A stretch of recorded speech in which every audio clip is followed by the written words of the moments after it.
இந்த பெட்டெல்லாம் எங்கே இருக்குது? இல்லை முன்னெல்லாம் இல்லை, அங்கே தான் இருக்குது போர். தண்ணி அந்த கிணத்துலேருந்து ஓடிக்கிட்டு இருக்குது. போர் இருக்குது, சர்வீஸ் இல்லை. வேற ஆள் இருக்குது. இது எனக்கு தெரியாது. அது அங்கே கீழே.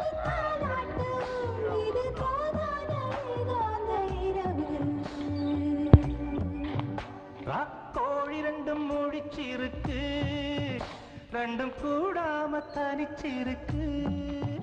ராக்கோழி ரெண்டும் முழிச்சிருக்கு, ரெண்டும் கூடாம தனிச்சிருக்கு.